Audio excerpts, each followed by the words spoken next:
So we need to change, we need to replace the word problem uh, with a challenge. Why? Because biologically, we love to accept challenges in our life. And otherwise, you need to replace the word problem with situation because in situation, we respond and we learn like how to grow up. It's a more scientific problem is no more scientific, all right? Like hope is not scientific. Most of the time, people use word hope. Hope is not a strategy. Like Lester said, hope is not a strategy. Hope is not strategy. It's totally unscientific because you can't measure it, and you are bringing more frustration when you say word hope. So you're going to be more selective in using word. Especially people lost a lot of relationship once they because they use negative words, the words like bringing the negative energies into our life. So we don't need to use word problem. We need to use word situation or the challenge or the opportunity, right? Because word problem brings rejection. And by end of the day, it brings dejection into the people's life, into the organization, or into the people's life. Right. So in order to achieve and in order to become what we have never been, and so we have to choose different kind of words. We need to speak up different kind of words like would have the positive meaning and the positive attitude. Because by the end of the day, we are influencing people. We have to get a lot of work done with the help of people. Like John C. Maxwell said, like you are leader does not mean that you are one in any company or in any organizations. You lead with the help of leaders, right? You lead with the people. You are not leading alone because you are over there to help people. You invest on them and you bring growth and you invest in right direction and you help them to become the person like you are. And by end of the day, you need 60% people likewise, you thinking, and then you get really a real respect and you really get to become the top company. So that's why we are bringing like the leadership culture. So there's a one beautiful law what can help leaders to become the greatest leader. And this is, I think, the started point like where we can have a jump start. That is the law of solipsism. We need to accept ourselves. Like if you see the sun is rising up every morning and it's going back, the sun setting, it's happening, it's in time. So its job is very clear. It's shining, all right, in time. So, and it's very responsible. Why? Because it's very disciplined.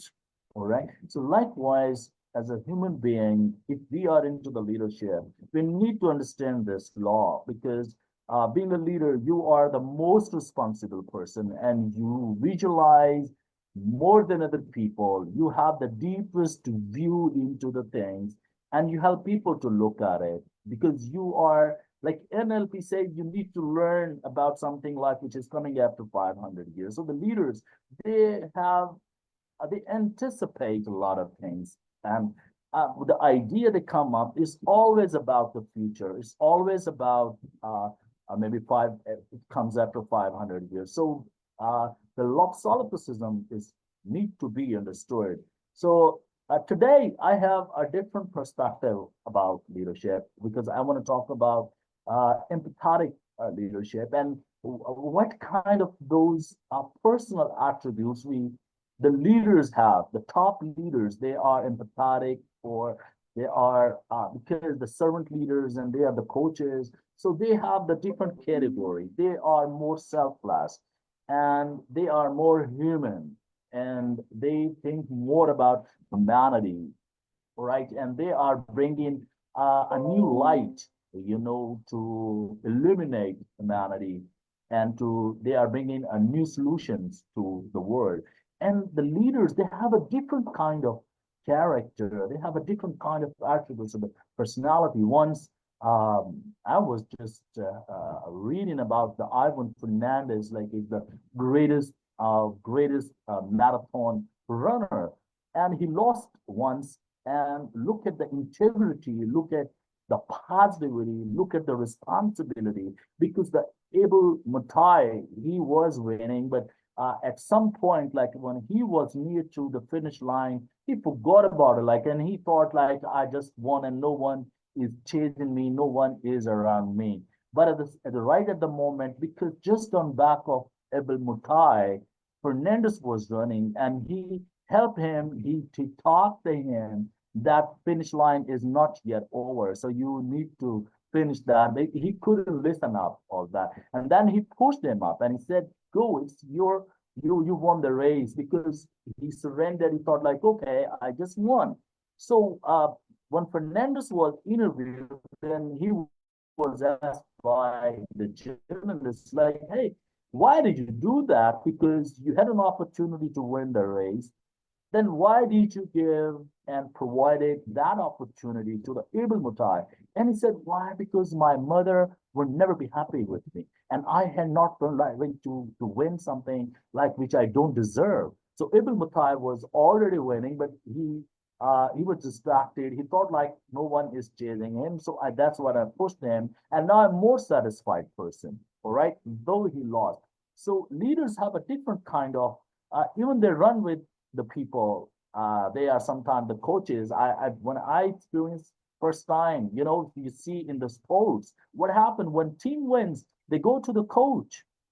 I believe in coaching. They are the great leaders in sports or in a personal life. Why? Because when team wins, they hug each other. But initially, what happens? They are always looking at the leader. And when they went onto the ground in the arena, they go and they hug and they rush to the coach.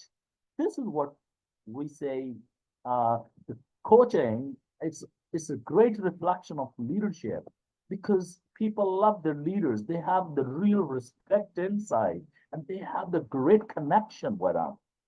And that's what the coaches, I call them the coaches leaders, like they are amazing people. So now I would love to share the slides. Okay. Uh, yes, my slides are coming up. Yes, you can. Boy, yes, you can. Good job. I love this line, and you always motivate everybody around the world, like by saying, hey, yes, you can. Yes, you can. So I hopefully like you can see the slide. So Yes, we yesterday we had can. like the 15 phrases what the negative leaders they talk at the workplace. But Do you today we're want going to to see do you want to enlarge it? Do you want to make it bigger? for sure. Yeah, this, yeah, wonderful, wonderful. Yes. All right. Yes, that's good. Even I had no idea like how to use it. Appreciate it for helping me out, really. And We are learning, we are all learning together. we are aligned and we are together to bring a